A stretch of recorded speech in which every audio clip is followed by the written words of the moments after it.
In this lesson, you are going to learn how to work with audio layers in After Effects and how to add some pretty cool audio effects.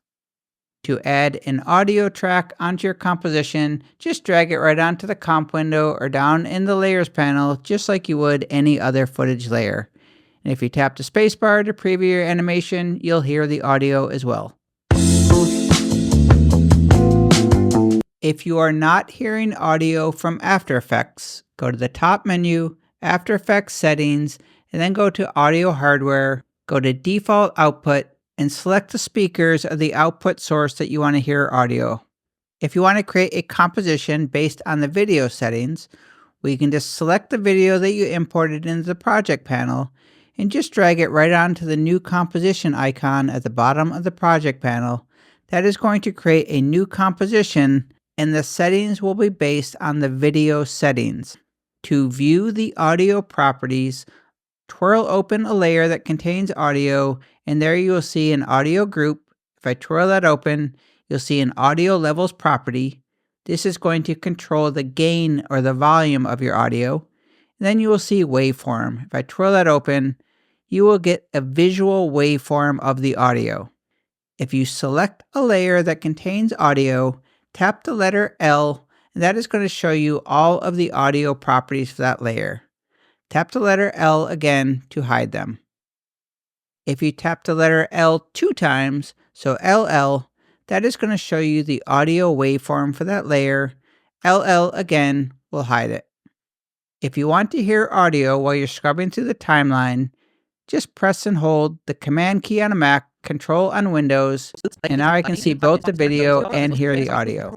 You can always tell a layer that has an audio track, as you will see a little volume icon next to the visibility icon.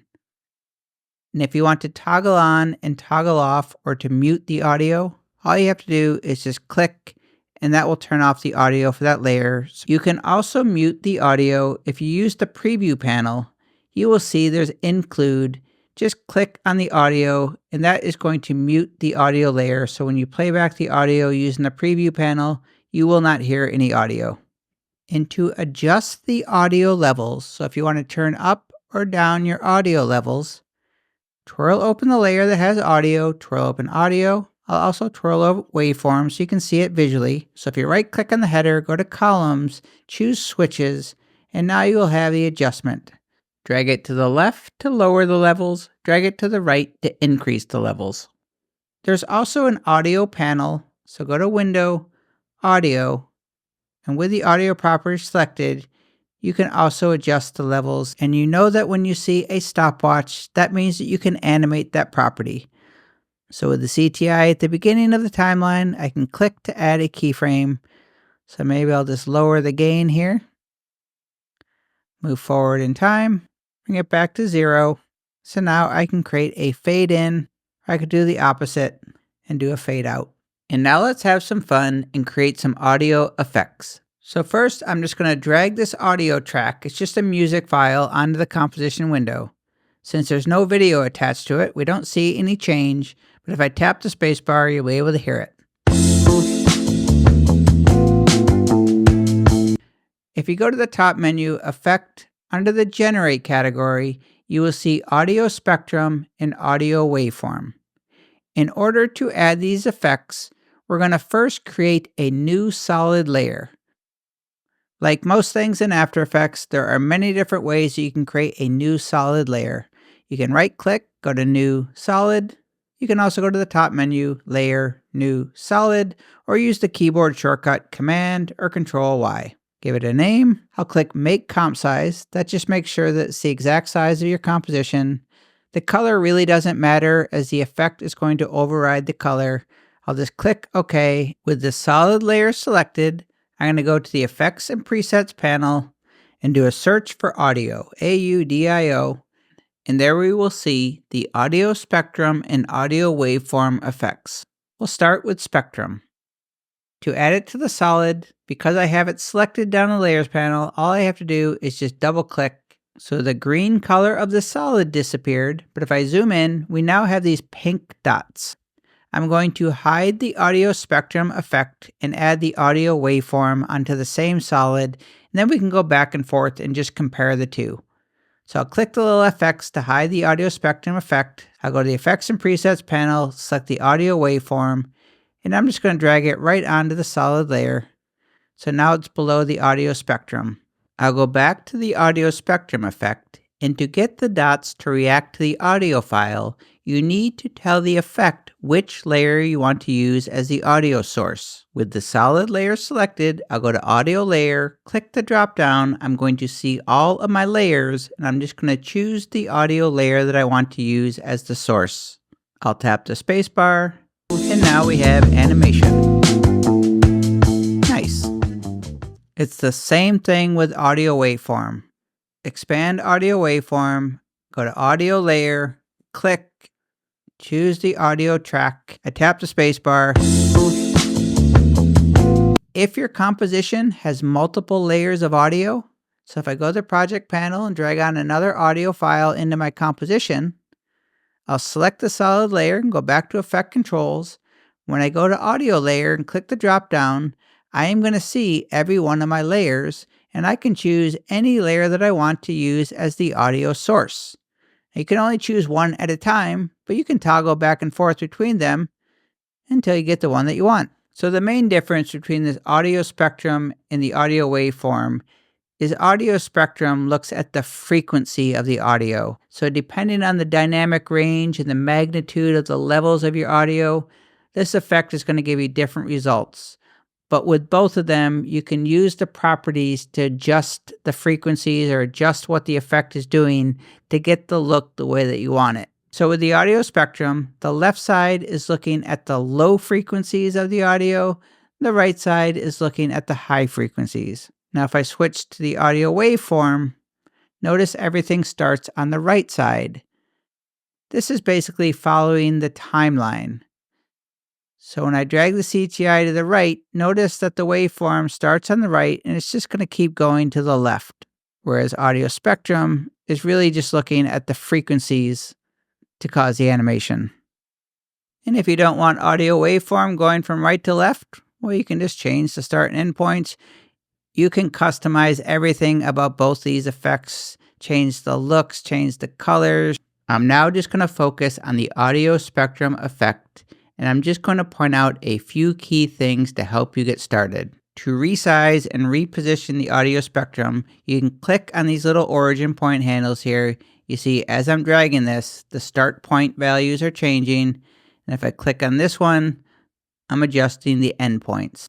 If you lose those little origin points or handles, just click on the audio spectrum name in the effect controls, and at any time you need to reset, click on the reset button.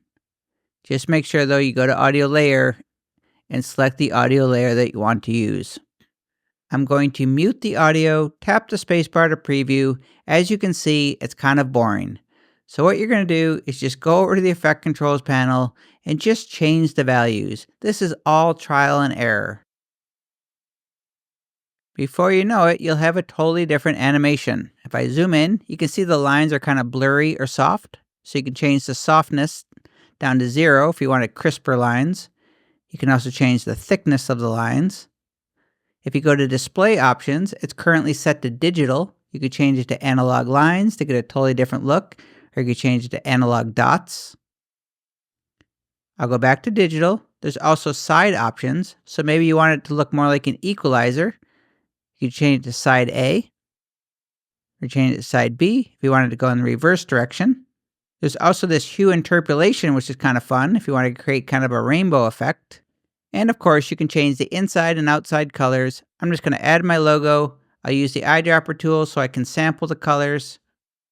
If I want to move the spectrum, I can just manually move them, or I could just click on this little icon to get these crosshairs, just so I can make it easy to line it up. I'll do the same for the endpoint, just lining them up. And I can check the values to make sure that they're in a perfect line here, so I can just change this so they match. And for something really fun and cool that you can do with these effects, we're going to create a mask on the solid layer. So to create a mask, select the layer first.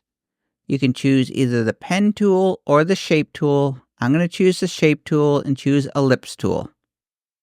Now we know we're about to create a mask based on the icon next to our cursor. That little square with the circle indicates that we're about to create a mask and not a shape. Before I draw out the mask, I'm just going to click on the grid and guide options and toggle on the title action safe. So now I can see the center. It's just going to help me line it up. So I'll click and drag. If I hold the shift key, that'll make a perfect circle. I can hold the spacebar to move it around. And you'll see it kind of snaps when it gets in the center. And I'll just let go. Make sure that the solid layer is still selected. Go up to the effect controls to where you see path. Click the drop down. Select the mask that you want to use. And boom. Tap the spacebar. And now you've got yourself a pretty cool effect. Everything is still fully customizable about the effect. You can also create additional masks. Just select the solid layer first, choose a shape tool. This time I'll choose the pen tool, and I'm just going to draw a random line. Go to path, choose the mask that you want to use. Easy as that. Want to go back to the circle mask? Just click on the drop down, choose mask 1. If you want to delete one of the masks, tap M to reveal all masks. Select the mask that you want to delete, tap the delete key. For some easy finishing touches, I can select the logo layer, go to the layer menu, layer styles, drop shadow. To add a little movement to my logo, I can go to the effects and presets panel, do a search for hand drawn. With the logo layer selected, all I have to do is double click on the effect, then go to the effect controls panel to fully customize the effect. I'll tap the grave key to go full screen, and just like that, we've got ourselves a fun and cool little animation.